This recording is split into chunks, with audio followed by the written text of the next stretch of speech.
doesn't mean go out and have a party. We have 50% occupancy for personal care services. You have to wear face coverings. Customer wear face coverings, 6-foot distance. Prohibited services that require removal of face coverings, such as facials. You can't get a facial. I did that against my own self-interest. I was supposed to get a facial today. Close the waiting rooms. Employees providing services must be tested every 14 days. So there are rules. Tomorrow is Phase 4 for Westchester, Rockland, Hudson Valley. Long Island is on track for Phase 4 on Wednesday. Their numbers are all good. School reopenings, just to make sure there's no confusion. There are 700 school districts in the state. The state has directed all 700 school districts to come up with a plan on how they would reopen, because there's two levels of discussion. Should they reopen? And then if they reopen, what does a reopened school look like in the quote-unquote new normal, right? So we've asked every school district to come up with a plan on what reopening would look like in your district. New York City is coming up with a plan pursuant to that request on what it would look like to reopen the New York City school system in September. But there has been no decision yet as to whether or not we are reopening schools. We obviously very much would like to. Nobody even knows the effect that this is going to have on students, socialization of young students, etc. We want kids back in school for a number of reasons, but we're not going to say children should go back to school until we know it's safe, right? And we have some time. This is a very fluid situation. When we get the data, we will make a decision. In the meantime, I'm telling all school districts to come up with a reopening plan. But we don't yet know if we are going to reopen. And we'll follow the data and we'll make a decision on the data. The Department of Health is also working on this. So every school district is coming up with a plan to reopen. That doesn't mean they are reopening, okay? Nuance sometimes is important. Not often, but sometimes it is. On casinos, movie theaters, we're still looking at the data, but for now they're going to be closed. We are not going to open the State Fair in Syracuse. This is a really tough one. Fairs all across the nation are not reopening. We have a fantastic state fair in Syracuse. We've invested a lot of money. We've had record attendance, 1.3 million people last year. We broke the attendance record. We invested money. We redid the whole state fair. We built a new expo center, 110,000 feet. It's really amazing. And it's been an economic boom for the whole region.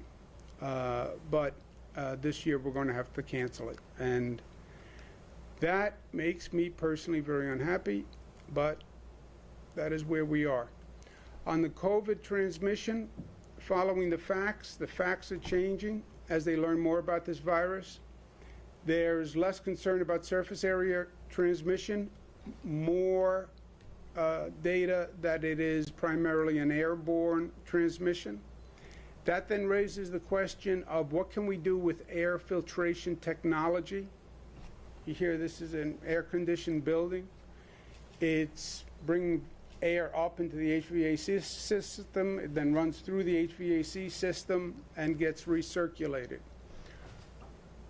What kind of filtration can you have on the HVAC system that may be capable of catching the virus as it's attached to the droplets? There are filters that systems install. HEPA filters are one of them, and then a series of filters that are rated by the minimum efficiency reporting value, MERV value. And the most dense filters can actually filter out the virus, which is remarkable and interesting. nothing is simple with this virus. It depends on the air conditioning system you have, whether or not it can take one of these higher filters and still operate. And different systems take different filters, and we're working through that now. We're spending time on it because I think there's a real possibility that we could actually have a positive contribution here. And different HVAC systems have different capacities, but we're working through this now. Because if there is a way to filter the air, and there's a way to get COVID out of the air, then we want to do that. And if we can do that without an exorbitant expense for existing HVAC systems, it's something we have to look at. So we're in the midst of that now, and as soon as we know something, we will make it public. New Yorkers did the impossible. We went from the worst infection rate in the United States to the best infection rate in the United States. I like to say that we crossed the mountain. There's the mountain. We don't want to have the challenge of crossing a mountain range, right? One mountain was enough. The last thing we need is to see this virus spike again. And there are two threats in that area. One, New Yorkers getting complacent. This is great, New York's doing great, the numbers are down. I heard the governor, he said everything is great. We get complacent. We get cocky, we get a little arrogant. That is a real threat, and it's a threat that I'm concerned about. You look at the festivities over July 4th, you see gatherings that are not socially distanced, they're not wearing masks. You see it in Manhattan, you see it on Fire Island. There are reports upstate of gatherings where people aren't socially distanced and people aren't wearing masks. You know, I don't know how else to say it. Actions have consequences. Our success was a function of our action. You change your action, you change your behavior, you're going to change the outcome. It is that simple. That curve was purely a function of what we did. If we change what we're doing, you're going to change the trajectory of the virus.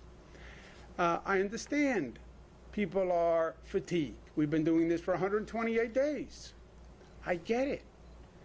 But it doesn't change the facts. And we have to stay smart. We need, every person in the state needs the local governments to enforce the law. And I talk to local governments about this all the time, mayors, county executives, etc. And I'm going to have another round of conversations today. I understand that it is not politically pleasant to enforce the mask law or the gathering law or the socially distanced law. I get it. I get that politically it's difficult for the local governments to do it. But it is the law. And if we don't do it, there's going to be a serious problem. It's not a local government law, it's a state law. So I get the politics, and I've said to them, I have no problem taking responsibility. Mr. Mayor, tell your police when they go out to enforce the law, they can say, don't blame the mayor, it's the governor. Blame Governor Cuomo. County executive, tell your police, don't, when they hand out a summons, say, this is not a county law, it's a state law. Blame the governor. I don't have a problem with that. But they have to enforce the law. We do not have a state police department that is large enough to enforce the law in the entire state of New York. That's why we have local police agencies. But they have to do their job, and they have to enforce the law, and the law is clear. And I don't want to be difficult or unnecessarily difficult, but I'm telling you, If we don't follow these behaviors, the numbers are going to go up. It's that simple. The second threat is you now have 38 states in this country with an increasing virus rate of infection. It's only getting worse. It's not getting better. You look at states like Texas, you look at Arizona, you look at those curves. I mean, we know those curves. We've seen them. We've been there, done that. This is a frightening situation across this country. Look at California. Look at the curve on California. We've been here. We've seen this. Deja vu all over again. A.J. Parkinson said that. No? Will Rogers said that. Just seeing if you're paying attention. I know it's a Monday morning, you're a little sleepy. Will Rogers did not say it. Yogi Berra said it. 2 points. But it's deja vu all over again. This is how the virus came to New York in the first place. It got on a plane in Europe, and it landed at JFK and Newark, and that's why we had the spike. Nobody knew it at the time. Everybody was saying China virus. The China virus had gotten on a plane, went to Europe, and then it came here from Europe. 3 million people got on planes, landed in New York, January, February, March. That's how we had the problem we had. Now, you're going to see people getting on planes from the 38 states in this nation where the virus is going up. They're now going to land at JFK, Newark, etc. You know, an outbreak anywhere is an outbreak everywhere. That's the new mentality we have to have. We can't protect ourselves as an island because we're not. We have people coming in and out all day long. And when you have these spikes in China, in Europe, that's how it happened the first time. Now people can come from Florida, anywhere else. We're already seeing it. We have had significant clusters where people came from out of state, they came in, they attended a function, bang, the next day we have an increase in the infections. We're doing so many tests and so many tracings that we can trace it back to patient 0, and they're very often from out of state. We have it downstate, we have it upstate. It is inevitable. So yes, New Yorkers have to be smart, but we also have a problem that if the virus is increasing anywhere, it's going to travel here, and then we're going to have a problem. Denying COVID is really advancing the COVID virus. And I know this is a politically charged environment right now, and somehow COVID has become a political issue, which I've never heard of a virus becoming political, but in this environment it has. But if you deny the problem, then you will never solve it. We're not the United States of denial. We have never been a nation that has excelled because we refuse to admit the problem. We admit the problem, and then we overcome the problem. If we do not, as a nation, acknowledge the COVID viral increase, it is going to continue. Those upward numbers don't change on their own. They only change when you change them. That number keeps going up unless you bend the curve. The bend doesn't happen naturally. The bend happens when people change their behavior and actually reduce the transmission rate. So you look at those numbers in those states, those upticks are just going to continue. That mountain, that didn't just plateau because God said plateau. It plateaued because we did masks and social distancing and close down and all those activities and testing and tracing. That's how we bent the curve. If we are in a state of denial, you're going to see that curve continue to go up. Now, how do you bend the curve? We know how to bend the curve because we did it. You have to be aware of it. You have to admit it. You then have to take action, and you have to be committed to it. And it starts at the top with leadership. The President said over this weekend, if we didn't test so much and so successfully, we would have very few cases. Okay? Think about that for a second. What he's really saying is, if we didn't test, we wouldn't find the cases, and if we didn't find the cases, we wouldn't have a problem. That's incredible, but that's what he is saying. Okay, so let's just extend that logic.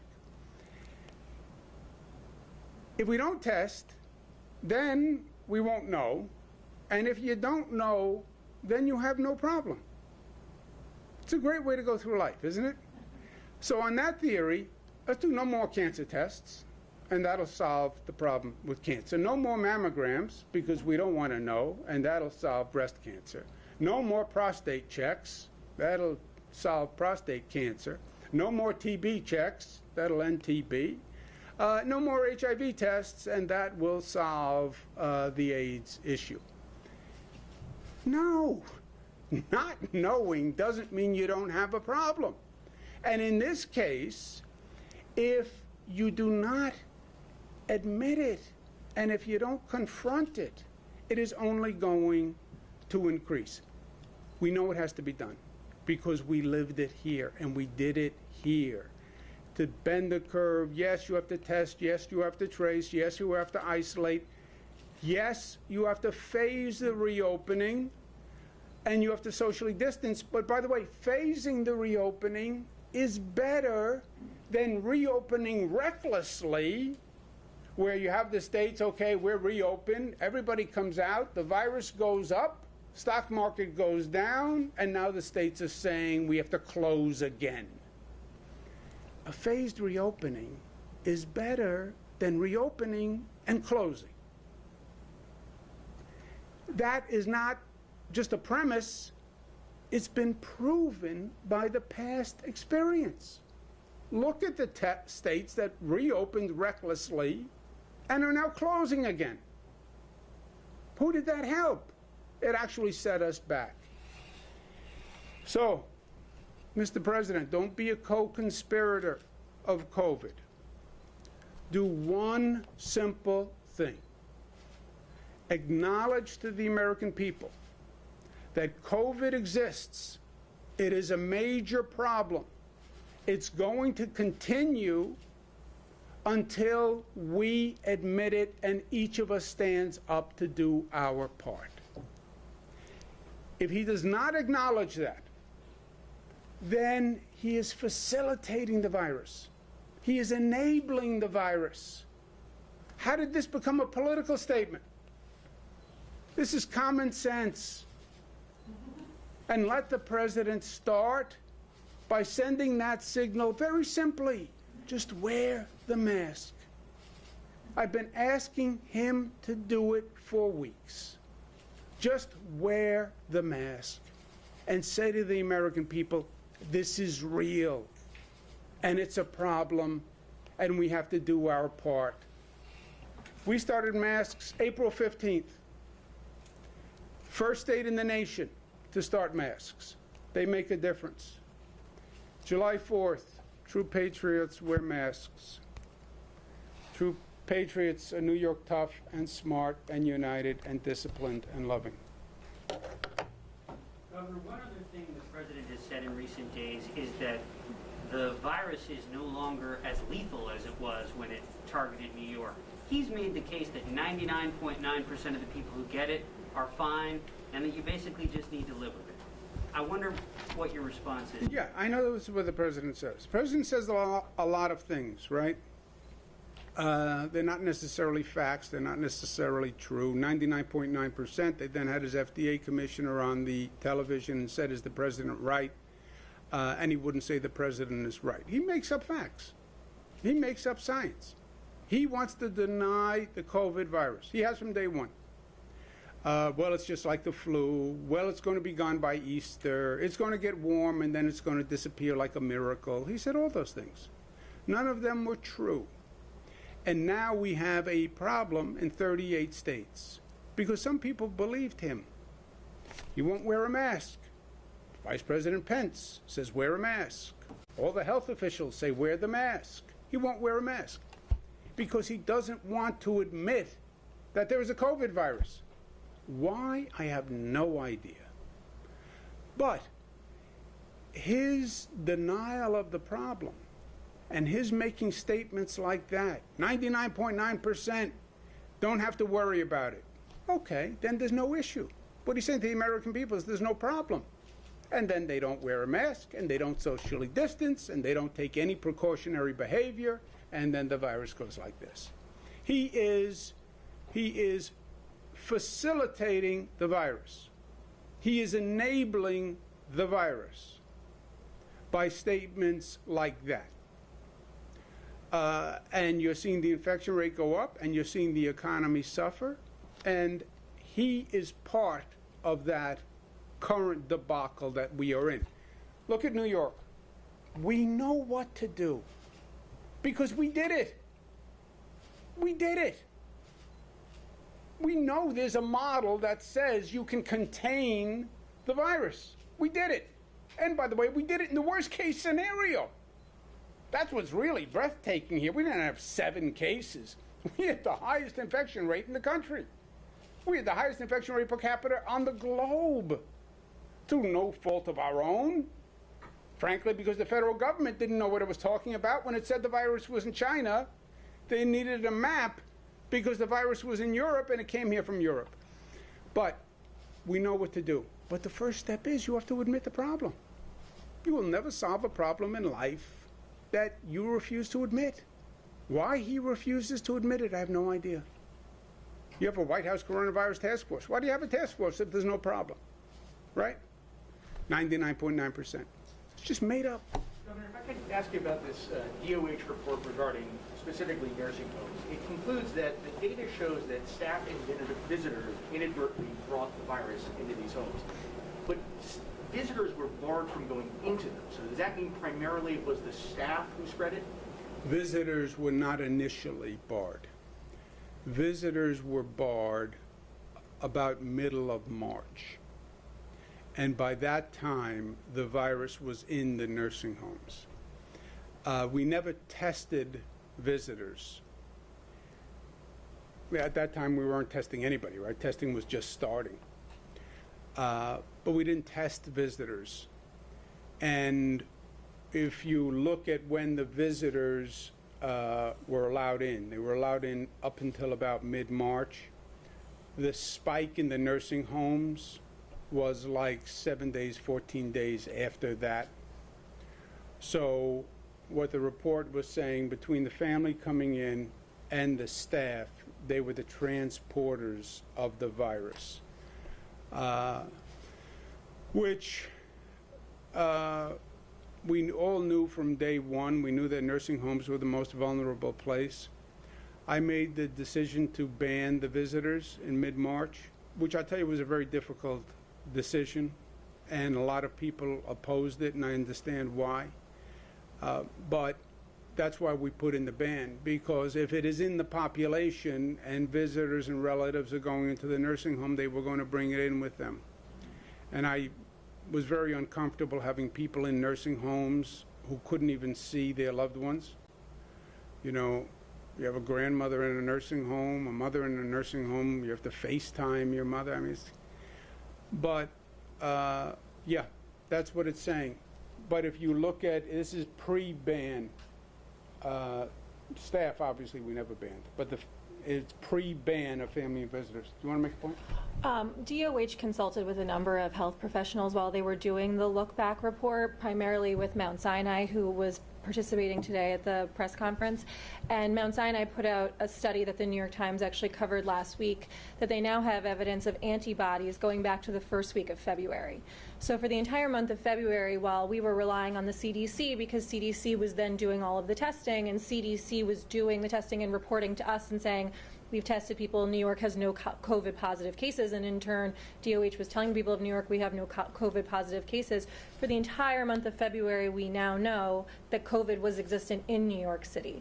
So DOH report actually says they can't conclusively say on visitors, but they have to assume that because it was within the general population, that it was walking through the front door into the nursing homes, again, through no fault of their own, and staff as well. It was February and March, and we now know asymptomatic people can give the virus to other people. So how would they have known? These are healthcare professionals. They would never do anything to intentionally hurt anybody else, but that's the conclusion. And most importantly, when you look at the timeline, we now know that from date of infection to death, it's approximately 18 to 25 days. So when you look at when the mortality took place, when people were dying in nursing homes, it began in the end of March and continued through, and its spike was the first week of April. So when you back out the dates on that, people were obviously giving it to people beginning at the end of February, beginning of March. Yeah, let me just to put in perspective. Nobody knew what they were talking about for a long time. That's the bottom line here. And the federal government was just plain wrong. We had our first case March 1. They now say the virus was coming here January and February. And it came from Europe. And we had tens of thousands of cases because the antibody test now shows you had people back in February. So by the time we had our first case, March 1, it was already here. It had been here for weeks, if not months. And it was totally undetected. I mean, nobody had an idea. Second, they said asymptomatic people could not spread it. Remember that? We lived with that truth for a long time. Now they say, whoops, that was wrong. Asymptomatic people can spread it. So you didn't even have any symptoms. You didn't even think you had a bug or a virus or anything. You didn't even think you had a cold. You had no symptoms. And you went and visited your relative in a nursing home, January, February, up to mid-March. We do the family ban March 15th, let's say. We had our first case March 1. We did the family ban 2 weeks after the first case. And people were saying to me, why are you doing this so abruptly, so quickly? We did the ban within 2 weeks. Sounded fast, right? From first case to ban 2 weeks? No. The virus was here February, the virus was here January. And there was asymptomatic spread, which means you could have walked into a nursing home, been totally conscientious, had no signs of anything, and walked it into a nursing home. So patients were coming back from hospitals, and they were not the main driver here of the actual spread. Then I'm just curious, why did you change the policy? Which policy? Which is that patients who went to hospitals for treatment were initially put back into homes. At some point, that policy changed. I don't know when it changed. So no, what you're talking about, Zach, is on May 10th, we did a couple of things. We then had increased testing capacity, and so we mandated that nursing homes do testing twice weekly of staff, which we had in place for about a month, and then we scaled back to once a week for regions of the state that were in phase 1. And then we had also said at the time that hospitals could not release nursing home patients unless they tested twice negative. And at that point, there wasn't as much stress on the hospitals because the number of hospitalizations and beds went down. We still didn't know then what we know now. And so at that point, obviously, it was a recognition that the nursing home population was very vulnerable. There were more beds, and so we said, out of an abundance of caution, you need to test negative before you're released. But even now we know, which is reflected in the report, which was confirmed by the medical professionals, is that after a certain number of days, you're no longer shedding the virus. So even if you're still positive after about 9 days, you're no longer able to give the virus to somebody else. But that was something that was done out of an abundance of caution. Oh, look, what it was they were playing, look, I get politics, right? And I get the political environment, and I get the ugliness of politics better than most. And you had this political conspiracy theory that The deaths in nursing homes were preventable. And by the way, most of the deaths were in Democratic states, which was right, because that's the state that had the most COVID cases. And it was this policy that said COVID positive people couldn't be discriminated against by a nursing home. It has no basis in fact. It was pure politics, and it was ugly politics. And now the report has the facts, and the facts tell the exact opposite story. So given the facts from this your report, what, in your opinion, went wrong, and what could have, looking back, right, in hindsight, what could have the state, the federal government, and nursing homes done Total hindsight, CDC, when they saw the virus, Luis, in China last December, should have taken out the big CDC whistle and gone as loud as they could. Last December. When they saw it this past January, they should have kept blowing the whistle. The CDC, all of them. When the Peter Navarro sent the memo to the president in January about the coronavirus, he should have done something. When the White House did the memo on possibly 2 million Americans infected, they should have done something. They should have said the virus was here when it was here. They should have said the virus was in Europe when it was in Europe. Then they should have said it was here when it was here. And that should have happened in January. March 1, it was over in March 1. It was over. We get our first case March 1. It was over. There were tens of thousands of people in New York, tens of thousands of infections just waiting to manifest themselves. Do you think the state government could have done anything differently, or do you think nursing homes could have done anything differently? State government, I don't do global pandemics. I don't have an international health department. I don't trace China. It's not what I do. I don't trace Europe infections. It's not what I do. It's what the federal government does. You know, federal responsibilities, state responsibilities. I don't do international health monitoring. That was their job. What else could the nursing homes have done? If this nation had testing capacity, which we did not exist, and if we knew the virus was here as early as we knew, start testing last January every nursing home employee. And by the way, start testing every healthcare employee. Now, that is hundreds of thousands of tests, and you had no testing capacity. So you would have needed to know the virus was here, and you would have actually had to have a testing capacity, neither of which happened, right?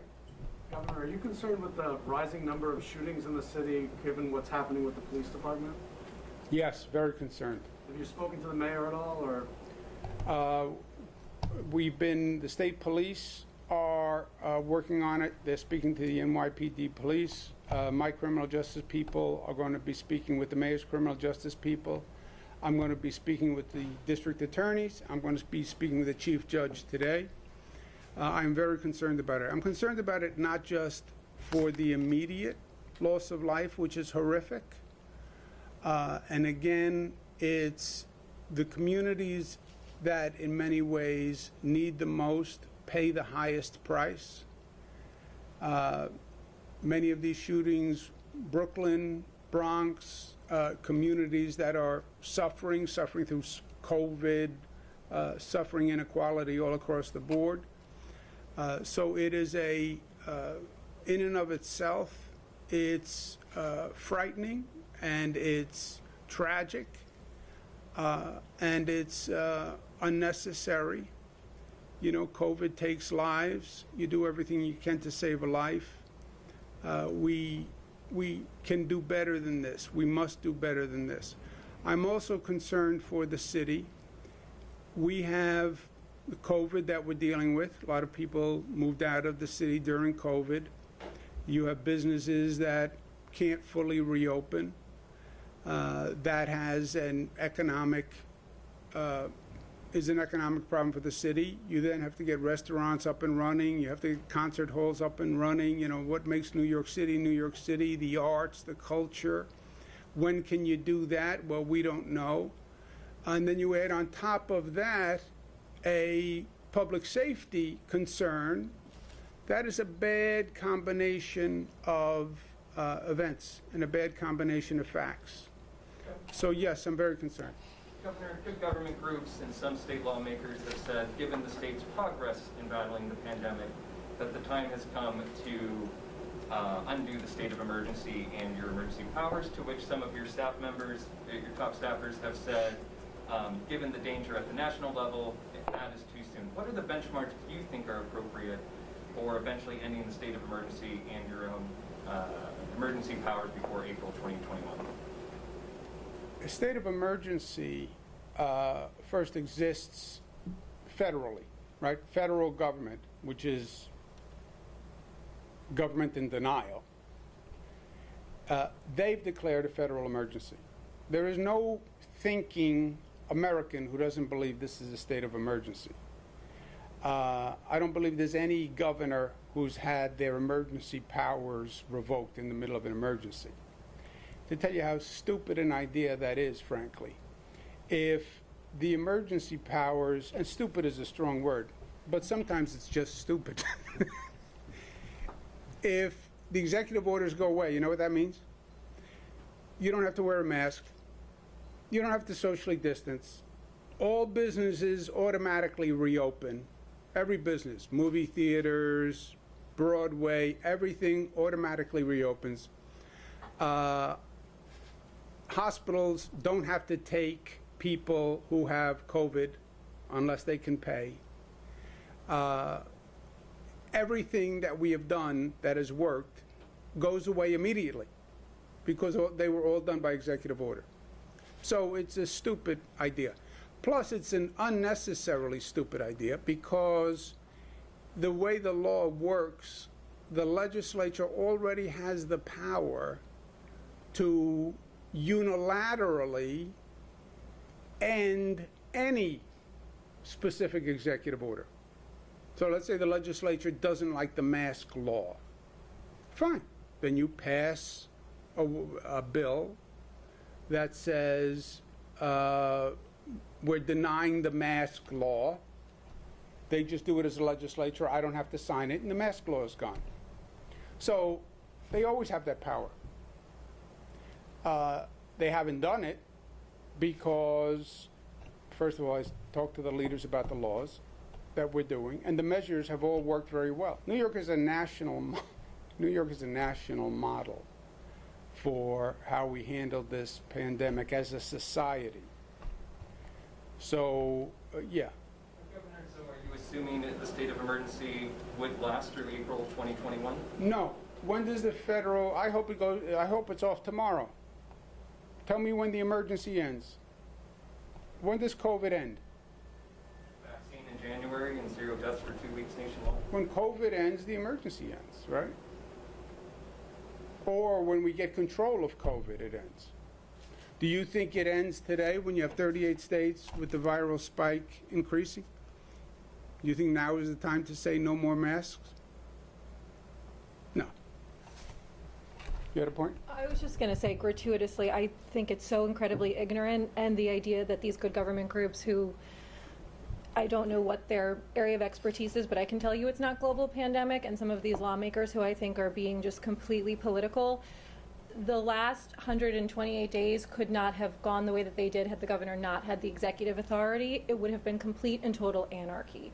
There were large periods of time during this crisis when the thought of trying to get the legislature back to Albany to pass some of these laws, and also you guys watch every single day, you cover us.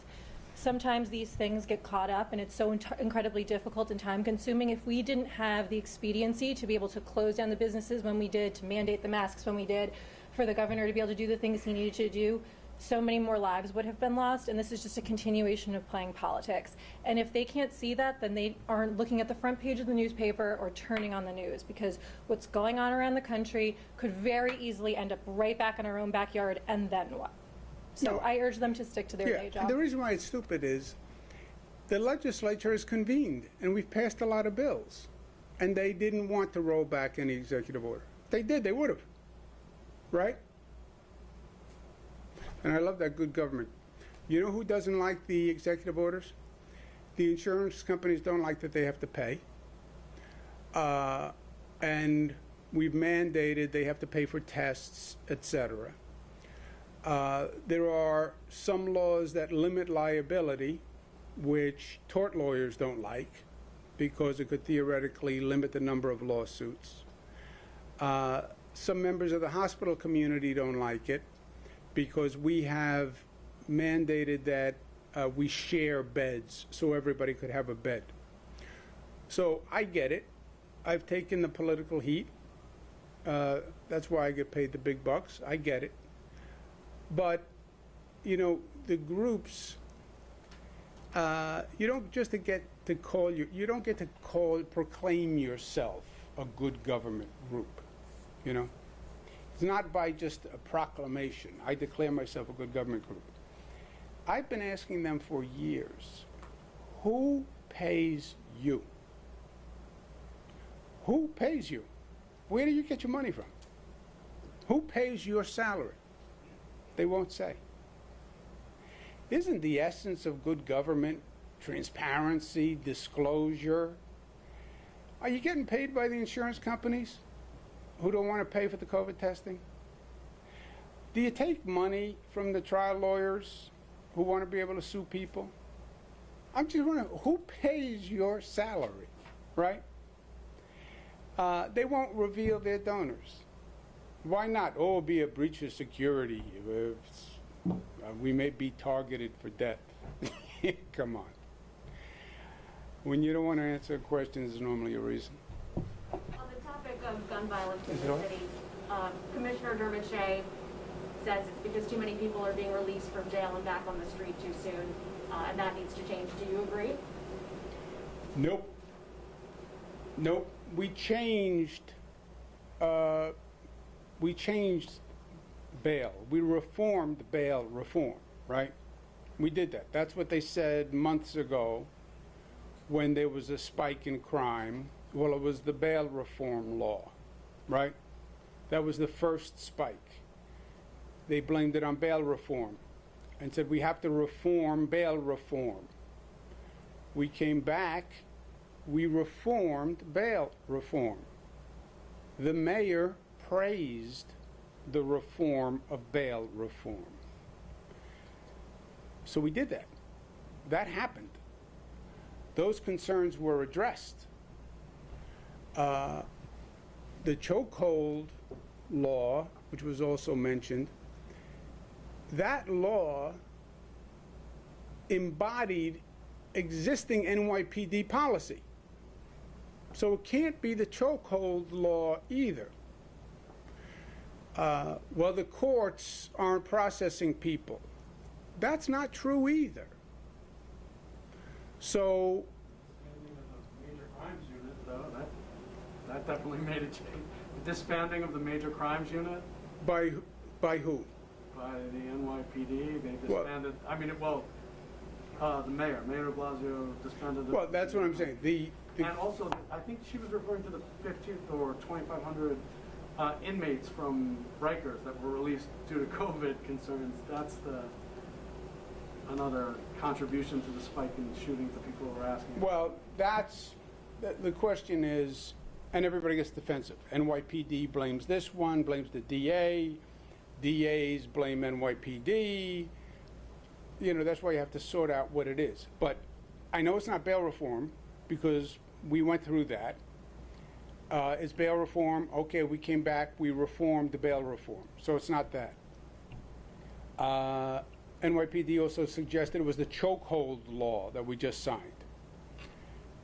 How could it be the chokehold law? It embodied the policy that was already in the NYPD policy. It just said it's a crime if you violate that policy. COVID release from Rikers, that's primarily done by New York City. So that would be the mayor. We may have released some from Rikers, but predominantly that's New York City. There was also a suggestion that the courts weren't processing people. I don't think that's correct either. So I don't believe those are the reasons for the shootings. And if it was the release of Rikers, you know, you're trying to separate city policy from court policy from district attorneys, right? And who's responsible for what? That's what we have to figure out. You have the NYPD, you have the city government, you have district attorneys, and you have the courts. And there are a range of blame game going on, pointing fingers. The specifics I heard are the ones that I mentioned, and I don't think those specifics are accurate. What do you think is the cause? Before I give you my opinion, I want to make sure I have my facts, and that's what I'm going to be going through today. Do you think there's been an environment of anti-police rhetoric? Do you feel as though that's a contributing factor at all? Yeah, but how would it contribute is the question. Yes, there has been anti-police rhetoric. Right. Yes. Fact. There has been anti-police rhetoric. Leading to what is the question? Leading to police being less aggressive, you know, leading to what? That's what we have to find out. Okay, guys, thank you very much.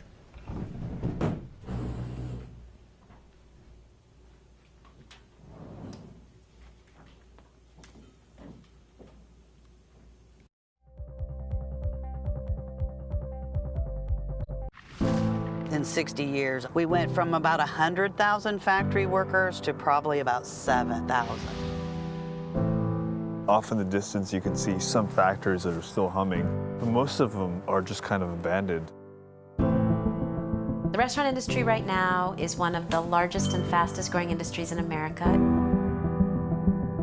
And yet it continues to be the absolute lowest paying employer in the United States. Barely anybody's making enough to live. You were donating plasma to get by. It's literally a slave wage. I don't remember growing up like this. My mom didn't have to go to food banks. It's pretty sad. The biggest names in politics. Whoa, that's news. Do we have the capacity to deal with what is coming? Face the questions you want answered. Are you looking at a bailout? Can you walk the American people through what happens next? Are you saying you did not ever hear of such a deal? Do you need to level with the American people? Face the Nation with Margaret Brennan. These are hard, tiring, taxing jobs, even before coronavirus came. This is my Clorox wipes, my Lysol. I have no idea what I'm walking into. I don't know if the customers are carriers. I feel privileged to be out here when so many people are out of work. Did you ever think that you would find yourselves at the front line? We have the opportunity to bring something valuable to the community, and that feels good. We have to be willing to change policy on a permanent basis to recognize and honor these workers. It doesn't seem like it's worth the risk that you endure every day. I have to do what I can to take care of myself and my family. If you had the choice, would you stay home? Maybe, yeah.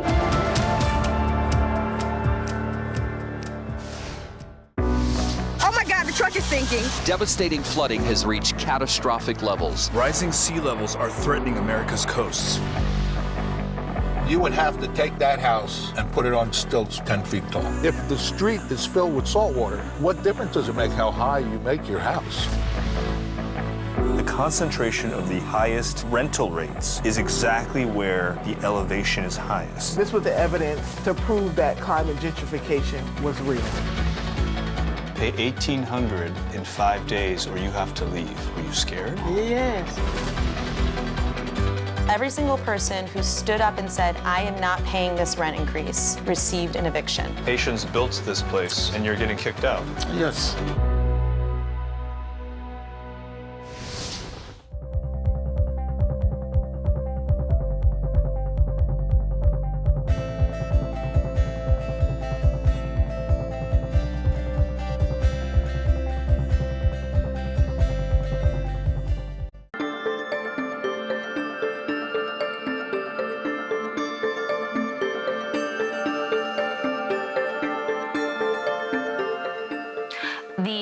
coronavirus pandemic and its impact on minority communities here, the protests against racial injustices across the country, these are two huge stories that have been dominating the news cycle, and it's really taking an emotional and mental toll on many, many African Americans. So Naomi Ruckham looks into this issue and also finds out where people can get help. Kelly Evans is quick to share how much she's gained in her time in therapy. One of the best things that my therapist told me through all of this is that your feelings are valid. Between COVID-19's disproportionate impact on Blacks and police brutality outrage, the last few months have brought significant challenges for African Americans. Some people have never experienced this. Even though we are Black people, these are things that are opening all of our eyes, and some of us don't know how to deal with it. A Census Bureau survey finds anxiety and depression spiked for Black Americans after the police killing of George Floyd, with 41% reporting significant signs of mental health concerns. Licensed psychologist Dr. Joy Harden-Bradford says getting help is critical, but in the Black community, there's still stigma to overcome. Lots of us come from families where it wasn't okay to talk with a therapist, or we don't really understand what happens when you meet with a therapist. So I think there is still this dirty little secret, so to speak, about reaching out for help. Dr. Harden-Bradford is host of a popular podcast that focuses on making mental health resources more accessible to Black women. She says the cost of therapy and a shortage of Black therapists are also barriers. When we think about the number of psychologists that are Black, it is less than 5%. And so if you are looking for a psychologist to work with, even if every Black person wanted a Black psychologist, there would not be enough of us to go around. Kelly sees a Black therapist and hopes others will find help if they need it. You need to go to the gym. It's like you need to go to the doctor. You need to make sure that your mental health is intact as well. She says it's more important now than ever during these challenging times. Naomi Ruckham, CBS News. Tributes are pouring in for Broadway star Nick Cordero. He died after a 3-month battle with the coronavirus. Cordero was just 41 years old, and he died yesterday in a Los Angeles hospital. CBS This Morning co-host Gayle King had just spoken to his wife. Just last week, Amanda Klutz talked about her husband's condition. I can't keep running. Nick Cordero was known for his soulful baritone and versatile vocals. Money can't buy your friendship. Love can always disappear. The 41-year-old made his Broadway debut back in 2012 and later went on to originate the role of mob boss Sonny in the stage production of Chaz Palminteri's A Bronx Tale. In 2014, he was nominated for a Tony Award for playing the menacing gangster Cheech in Bullets Over Broadway. If I dislike my lover,